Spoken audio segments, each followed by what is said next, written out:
yang harus diperhatikan oleh Pak Menteri saat ini.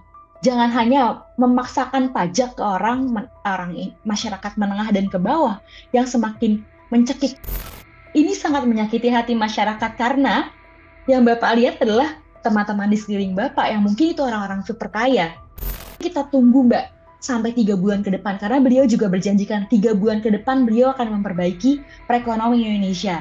Ini beliau harusnya tidak hanya sekedar omon-omon, tetapi juga harus ada diperinci target-targetnya seperti apa. Tribuners Presiden Prabowo Subianto baru saja mencopot Sri Mulyani dan melantik Purbaya Yudi sebagai Menteri Keuangan yang baru. Sosok Purbaya Yudi pun menjadi sorotan publik lantaran sederet pernyataan yang kemudian menimbulkan polemik di masyarakat. Meski begitu, Purbaya Yudi ini cukup percaya diri dengan kemampuannya untuk menjadi Menteri Keuangan hingga mampu membawa Indonesia menjadi yang lebih baik. Lantas PR apa saja yang harus dikerjakan oleh Purbaya Yudi ini dalam mengemban tugas menjadi Menteri Keuangan yang baru? Hari ini kita akan membahasnya dalam program Tribun News on Focus bersama saya Maria Nanda dan narasumber hari ini yakni peneliti ekonomi Selios ada Mbak Diah Ayu. Kita sapa terlebih dahulu di sana yang sudah tergabung melalui panggilan Zoom. Mbak Diah Ayu, bagaimana kabarnya hari ini? Selamat sore Mbak Maria, salam.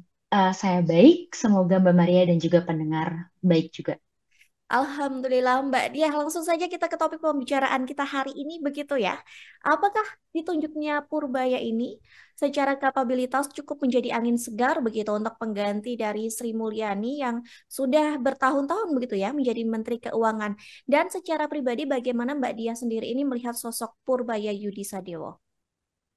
Baik Mbak, Pak Purbaya ini bukan orang baru ya Mbak. Kalau misalnya dilihat dari pemerintahan dan birokrasi Indonesia, sebelumnya beliau juga menjadi Presiden Direktur di Dana Reksa, sebagai ekonomis juga, dan juga beliau juga sebagai Ketua Dewan Komite dan Lembaga Penjamin Simpanan, yang mana bertugas untuk menjaga modal, untuk menjaga stabilitas pasar dan perbankan di Indonesia. Dan saat ini beliau juga diamanahkan untuk menjadi Menteri Keuangan menggantikan Ibu Sri Mulyani. Kita perlu tahu bahwa beliau memang lulusan ITB, tapi setelah saya baca dan juga membaca tesis beliau di Purdue, beliau Mhm. ini uh, sangat mendalami tentang makroekonomi, terutama foreign direct investment di Indonesia. Dan semoga beliau dapat menjaga perekonomian Indonesia ke depannya dan dapat mengembalikan kepercayaan publik seperti itu, Mbak. Oke, berarti sosok Purbaya Yudi ini bukan orang yang kaleng-kaleng begitu ya Mbak kalau dibilang untuk menangani ataupun menjadi Menteri Keuangan menggantikan Sri Mulyani. Beliau bisa diperhitungkan, Mbak, dengan jejak rekam langkahnya selama ini. Oke, kalau menurut Celio sendiri dan menurut Mbak Diah Ayu begitu ya, apa PR yang paling mendesak yang harus langsung disentuh oleh Purbaya ini di awal masa jabatannya? Yang pertama adalah yang paling utama adalah memperbaiki dan memulihkan kepercayaan masyarakat, Mbak. Apalagi perekonomian Indonesia ini saat ini tidak baik-baik saja, Kak. Ketika kita tahu bahwa kemarin ada eh, isu yang kami bawa juga bahwa adanya peng- penghitungan penghitungan pertumbuhan ekonomi 5,12% ini datanya dari mana? Seperti itu. Karena kita tahu bahwa selain ada pertumbuhan ekonomi, eh, peningkatan peningkatan gaji masyarakat ini cukup stagnan setiap tahunnya, 1,2%. Inflasi juga terus meningkat, tetapi pertumbuhan gaji yang didapatkan masyarakat tidak begitu cukup signifikan untuk pendapatannya, untuk keseharian mereka. Ini juga menjadi hal yang harus perlu diperhatikan oleh Pak Purbaya ini sendiri. Yang kedua adalah naiknya beban utang yang kian mempersempit ruang fiskal Indonesia. Pada triwulan 1 2025 kemarin, rasio hutang terhadap PDB Indonesia ini mencapai 34,8%. Tapi ketika RAPBN kemarin untuk 2026 disampaikan, risiko utang ini akan mencapai 39,96%. Dan ada rencana kenaikan untuk peningkatan PPN yang dikenakan untuk masyarakat menengah dan ke bawah. Ini akan lebih menyakitkan hati masyarakat seperti itu. Oleh karena itu, Selios dan teman-teman semua ini mendesak pemerintah untuk tax the rich, untuk mengenakan pajak orang terkaya di Indonesia. Ada 25 orang terkaya di Indonesia, yang mana apabila kita kenakan 2% saja nih Mbak untuk pajak kekayaannya. Mm-mm. Ini tuh sama saja kita akan mendapatkan potensi pajak yang akan lebih besar lagi karena 50 orang terkaya di Indonesia ini setara dengan kekayaan 50 juta orang di Indonesia. Ini juga yang harus diperhatikan oleh Pak Menteri saat ini. Jangan hanya memaksakan pajak ke masyarakat menengah dan ke bawah yang semakin mencekik kita semua, tetapi bagaimana juga harus mengenakan pajak-pajak bagi orang terkaya di Indonesia. Seperti itu, Mbak. Baik, berarti memang pajak ini menjadi PR yang paling mendesak karena pajak di menteri sebelumnya ini menjadi sorotan publik begitu ya, dan cukup menuai Betul, kecaman dari publik begitu ya Mbak ya. Mhm. betul. Kemudian Mbak Dia, apakah fokusnya ini juga lebih menyehatkan APBN atau Pak Purbaya ini juga harus menjaga daya beli dari masyarakat ini? Keduanya Mbak harus seimbang karena tadi eh, pertama kita harus jaga konsumsi masyarakat.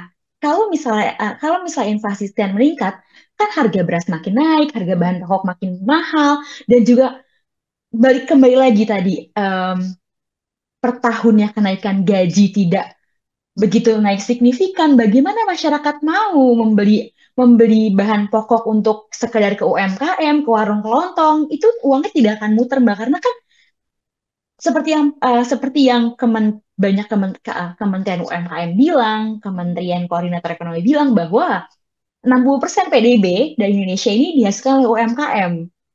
Ketika masyarakat tidak mempunyai daya beli, ini juga istilahnya akan memangkas semua pilar-pilar ekonomi Indonesia, bukannya seperti itu. Saya itu juga tadi em, menyehatkan APBN, betul Mbak. Pemerintah juga harus pilih-pilih untuk memberi insentif fiskal kepada siapa. Karena kita tahu, kalau misalnya banyak sekali insentif pajak yang tidak tepat sasaran, tax holiday, tax allowance, itu semuanya dinikmati oleh para pedagang besar. Dan juga kembali lagi, harus direview kembali program-program yang tidak masuk akal, seperti halnya MBG, yang mencakup 44% anggaran pendidikan. Dan juga koperasi merah putih Oke. yang sudah ada, tetapi juga potensi kehilangan PDB-nya itu hingga 10 triliun loh, Mbak. Seperti itu. Baik, Mbak Dia, Menteri Keuangan sebelumnya ini Sri Mulyani begitu ya, menuai kritik soal kebijakan pajak begitu.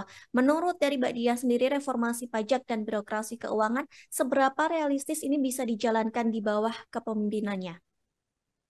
Baik, Mbak, ini kembali lagi adalah political will untuk menutup kebocoran dan memajaki Mhm. kekayaan itu sendiri. Kalau kita tahu, eh, sem- saya menyadari bahwa pemeri- pemerintah nih secara sadar Pak Prabowo bilang hanya ada satu visi misi yaitu visi misi presiden. Mhm. Kementerian tidak memiliki visi misi, semuanya hanya tertuju kepada presiden. Kita tinggal melihat apakah Pak Purbaya ini adalah seorang yes man atau seperti apa. Betul kan, Mbak? Jadi ini kembali lagi, harusnya Pak Prabowo juga menyadari kita tuh semakin tercekik masyarakat kelas menengah ke bawah, dan tuntutan yang selama ini diajukan itu Pak Purbaya bilang ini hanyalah tuntutan sebagian kecil masyarakat. Ini sangat menyakiti hati masyarakat karena yang Bapak lihat adalah teman-teman di sekeliling Bapak yang mungkin itu orang-orang super kaya. Seperti itu. Harusnya ada lebih berempati, dan juga ini adalah bentuk sebuah keadilan pajak bagi masyarakat. Tidak hanya dipajaki, tapi kami juga butuh keadilannya. Apa yang kami dapatkan setelah pemerintah mengkolek pajak dari kita. Harus diketahui bahwa em, ketika ketika para buruh di PHK, itu pesangonnya masih dipajaki. Apakah setega itu negara untuk memperlakukan kita? Seperti itu, Mbak. Baik, Mbak Dia, kemarin kan Pak Purbaya gitu ya mengatakan bahwa dirinya mampu ataupun cukup untuk kapabilitas ataupun mumpuni begitu untuk membawa Indonesia menjadi lebih baik, menjadi Menteri Keuangan begitu. Tapi beberapa orang, beberapa pakar ataupun pihak juga menyoroti bahwa kepercayaan diri dari Purbaya ini justru akan membuat Indonesia hancur di mata negara-negara lain. Bagaimana Mbak dia menanggapi hal itu, terutama di sisi ekonomi ya? Iya, baik, Mhm. Mbak. Setiap orang ketika diberi kepercayaan pasti akan lebih menggebu-gebu untuk menunjukkan dirinya siapa, Mhm. dirinya beliau. Tapi kembali lagi, untuk menunjukkan beliau seperti apa harus dimulai dari memperkuat ekonomi dalam negeri. Seperti itu. Tadi menyehatkan dan memutar kembali kesiapan masyarakat untuk belanja, untuk konsumsi pribadi, untuk konsumsi UMKM itu sendiri, dan juga memperbaiki apa yang sebelumnya di era Bu Sri Mulyani ini banyak bolongnya, banyak misnya, banyak bocornya, terutama anggaran-anggaran yang tidak dialokasikan untuk pelayanan publik lebih baik. Saya yakin Pak Purbaya ini membawa banyak orang-orang seperti staf ahlinya yang lebih mengerti teknis, tapi kembali lagi itu adalah political will dan apa yang disetujui ataupun tidak disetujui oleh Pak Presiden Indonesia. Oleh karena itu, ini adalah kesempatan bagi masyarakat untuk bersama-sama. Kita demanding, kita menyuarakan, tetap berisik untuk apa-apa yang perlu kita kejar seperti halnya tadi berkeadilan pajak. Pajaklah orang terkaya, orang super kaya di Indonesia, bukan hanya masyarakat kecil yang akan semakin ditekan dengan banyaknya pajak-pajak lain seperti kemarin. Ada kenaikan pajak hingga PBB hingga 800%, 200% yang mengakibatkan um, di Pati ada gejolak seperti itu. Itu kan dimulai dari kebijakan pemerintah yang memicu hal tersebut. Baik, tadi Mbak Dia juga sempat mengatakan begitu ya, ada dari kebijakan-kebijakan dari Sri Mulyani begitu sebelumnya yang bolong yang memang harus diperbaiki oleh Hmm. Menkeu yang baru ini. Boleh dong Mbak dirinci apa saja menjadi kebijakan dari era Sri Mulyani ini yang memang perlu dan wajib dievaluasi dan menjadi fokus perbaikan untuk dari Purbaya? Baik, salah satunya adalah ketergantungan pada pajak konsumsi. Tadi, kita dikenakan pajak 11%, tetapi apakah pajak orang terkaya berani dikenakan kepada mereka? Nah, kita bisa geser pemajakan tersebut ke pajak progresif. Mhm. Kita tidak kekurangan anggaran loh, Mbak, tapi kita bisa melakukan alternatif permajakan. Contoh progresif itu seperti apa? Ada pajak kekayaan, pajak karbon, pajak produksi batu bara, pajak keuntungan tidak terduga dari sektor ekstraktif, pajak atas penghasilan keanekaragaman hayati, pajak digital maupun pajak properti. Ini negara bisa mendapatkan lebih dari 524 triliun per tahun. Dibandingkan menekankan pajak kepada masyarakat yang memang kita tahu kondisinya seperti apa, lebih baik cari alternatif perpajakan lain. Indonesia tidak kekurangan hal tersebut gitu. Tergantung, ini hanya tergantung apakah pemerintah mau untuk melakukan hal tersebut seperti itu. Baik, Mbak Dia, kalau dari sebelumnya ini kan Sri Mulyani, beberapa pihak juga menilai begitu ya bahwa Sri Mulyani ini unggul dalam kebijakan fiskal begitu. Apakah Purbaya ini cukup kompeten juga dalam kebijakan fiskal atau bagaimana? Atau apa yang harus dilakukan agar hal ini tetap bisa dipertahankan? Baik, iya, Ibu Sri Mulyani adalah seorang teknokrat yang kita tahu seorang ekonom dan juga kita tahu bahwa beliau juga pernah dipercayakan untuk bekerja di World Bank. Mhm. uh, Undebatable Mbak untuk teknokratis seperti itu. Tapi kembali lagi ya, bagaimana beliau menginstruksikan berbagai regulasi dan implementasinya di Indonesia. Ini juga harus menjadi pelajaran bagi Pak Purbaya agar masyarakat tetap percaya kepada pemerintah, terutama dalam pengelolaan keuangan negaranya.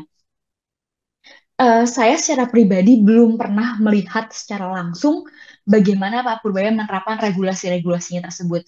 Seperti yang beliau juga bilang kalau misalnya dulu seperti beliau adalah komisioner LPS tidak banyak disorot oleh kamera. Regulasi dan kebijakannya juga tidak banyak tersorot oleh masyarakat. Tetapi ketika beliau menjadi Menteri Keuangan, ini juga beliau harus berhati-hati seperti itu. Mungkin kita tunggu Mbak sampai 3 bulan ke depan karena beliau juga berjanjikan 3 bulan ke depan beliau akan memperbaiki perekonomian Indonesia. Ini beliau harusnya tidak hanya sekedar omon-omon, tetapi juga harus ada diperinci target-targetnya seperti apa untuk menenangkan masyarakat, tidak hanya menenangkan tapi membuat masyarakat lebih aman, terutama untuk keadaan ekonomi Indonesia sekarang ini. Baik, tadi Mbak Dia menyinggung begitu ya bahwa Pak Purbaya ini memberikan atau menarget dirinya sendiri 3 bulan untuk memperbaiki keuangan di Indonesia. Tapi kemarin baru sehari dilantik ini mahasiswa dari BEM UI begitu ya, Ya, sudah melakukan demo, meskipun memang demonya ini tuntutan 17+8, tapi di dalam orasi itu juga mendesak agar Purbaya ini dicopot begitu, meski baru sehari dilantik. Apakah kita juga harus memberikan tenggat waktu deadline untuk membuktikan dari Purbaya ini tidak omon-omon seperti tadi Mbak Dia katakan? Betul, Mbak. Mungkin semakin luasnya atau semakin banyaknya masyarakat yang melek terhadap kondisi negara saat ini justru lebih bagus karena kita menggaji pemerintah, kita menggaji para birokrat dengan pajak kita. Iya, memang betul. Mereka harusnya punya deadline atau tenggat pekerjaan. Bukan hanya tenggat pekerjaan dalam political cycle selama 5 tahun saja, tapi kan juga seiring berjalannya waktu, kita juga harus mendapatkan apa buah dari saya memilih Anda untuk duduk di kursi pemerintahan negara ini. Seperti itu. Dan Pak Purbaya juga memiliki komunikasi publik yang menurut saya harusnya bisa dipoles seperti itu. Ini akan memicu banyak sekali tuntutan masyarakat, banyak sekali perdebatan di masyarakat, salah satunya BEM UI. Walaupun 17+8 sudah sampai di tangan Pak Prabowo, tapi beliau waktu itu memiliki reaksi yang berbeda.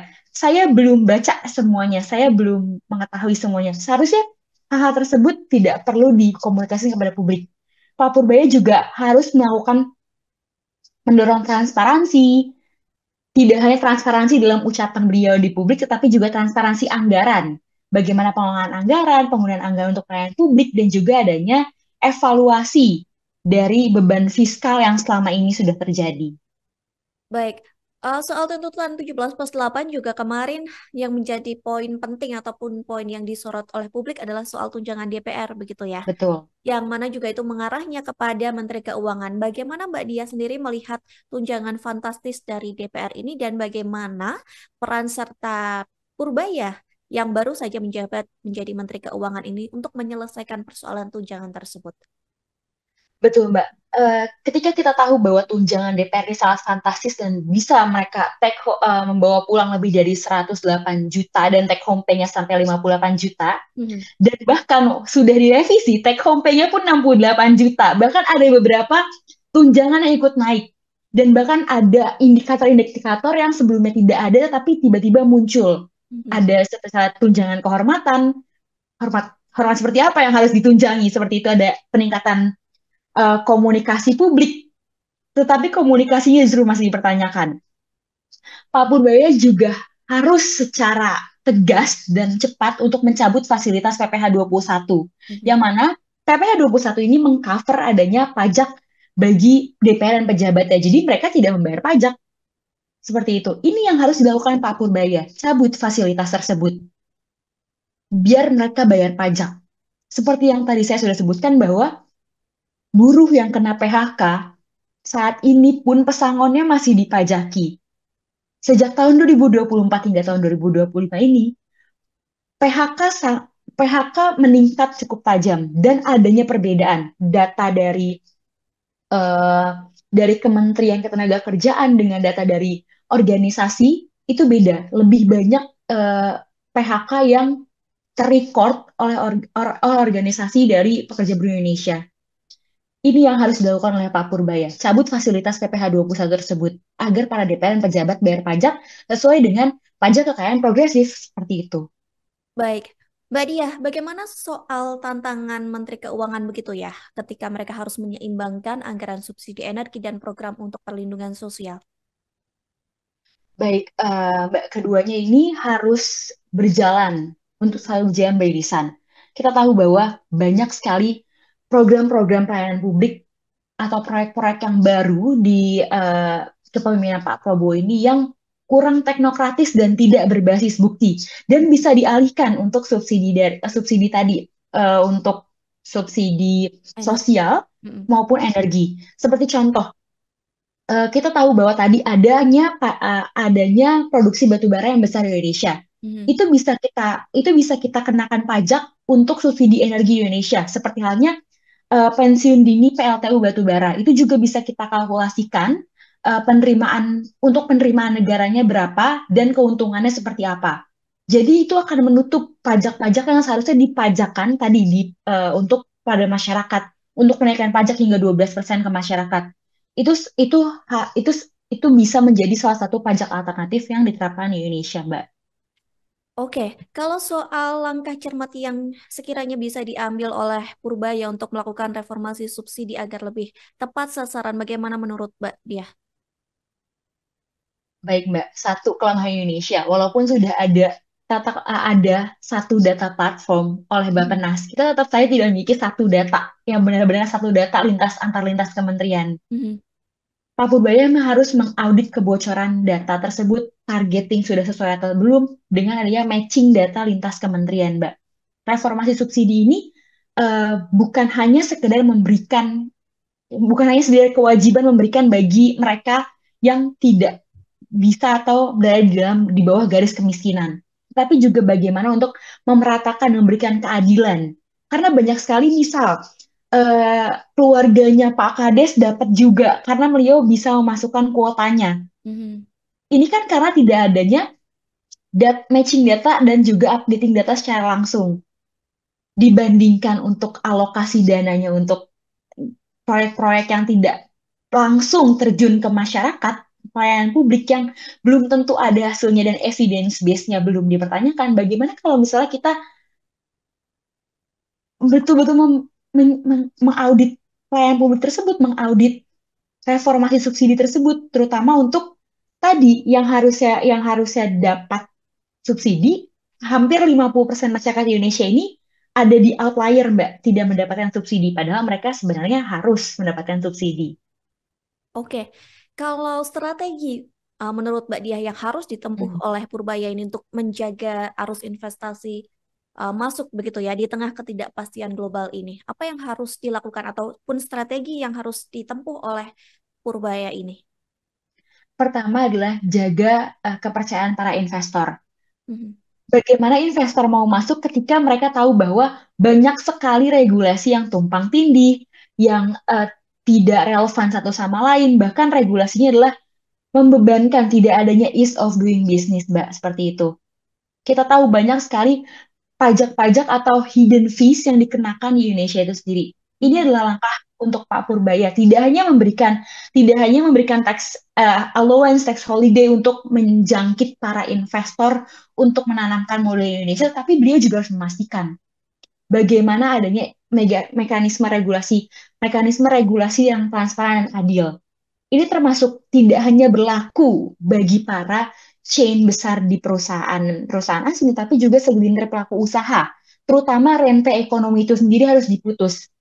Balik lagi, apakah political will-nya berhasil? Karena tadi visi misi itu hanya satu, presiden.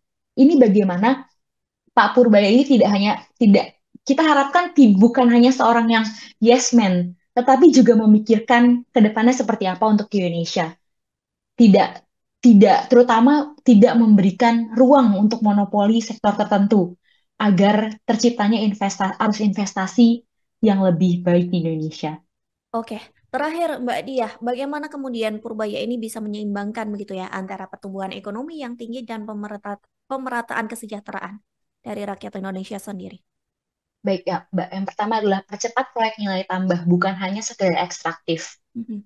Itu yang pertama. Yang kedua adalah kita bisa mendapat potensi pajak per tahunnya lebih dari 81 triliun ketika kita membajaki 2% dari total kekayaan orang super kaya di Indonesia. Sebagai catatan, jangan hanya memajaki masyarakat kelas menengah maupun ke bawah, tetapi coba dilihat lagi 25 orang super kaya di Indonesia. Selio sudah meluncurkan laporannya dan potensi pajak apa saja yang bisa didapatkan dari memajaki pajak orang tuh super kaya tersebut. Yang kedua, ketika banyak sekali ekspansi yang kita dengarkan yang ada Pulau Komodo ingin dibuat untuk pertambangan, itu kan juga akan merusak keanekaragaman hayati.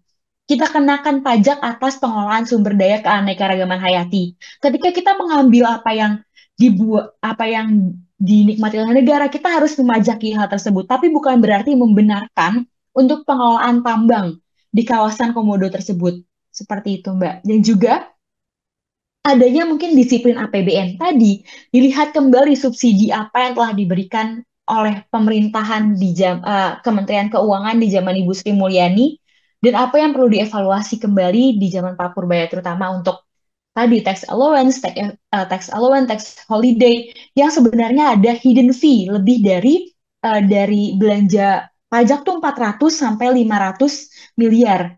Dan juga ada hidden subsidies fee itu bisa mencapai 137 triliun di dalamnya yang dapat menjadi penerimaan bagi negara dan untuk setidaknya menutup agar pemerintah tidak memajakan lagi kaum-kaum kelas menengah dan kelas bawah. Baik, kita harap bersama-sama sebagai rakyat Indonesia dengan dilantiknya Menteri Keuangan yang baru, Pak Purbaya ini bisa menjadi angin segar dan menjadi harapan begitu ya untuk Indonesia. Dan kita nantikan janji dari Pak Purbaya 3 bulan ke depan terkait perekonomian di Indonesia. Akankah lebih baik di tangan dari Purbaya atau justru sebaliknya dari Menteri Keuangan sebelumnya yakni Sri Mulyani. Terima kasih Mbak Diah Ayu sudah meluangkan waktu, sudah sharing-sharing bersama kami hari ini. Sekali lagi terima kasih, sampai jumpa di episode selanjutnya bersama Mbak Diah Ayu. Terima kasih Mbak Diah Ayu. Terima kasih Mbak Maria. Dan terima kasih juga untuk Tribuners yang sudah menyaksikan dan membersamai kami hari ini di Tribun News on Focus. Di akhir kata saya Maria Nanda dan kru yang petugas pamit undur diri. Terima kasih dan sampai jumpa. Download Tribun X sekarang. Menghadirkan lokal menjadi Indonesia.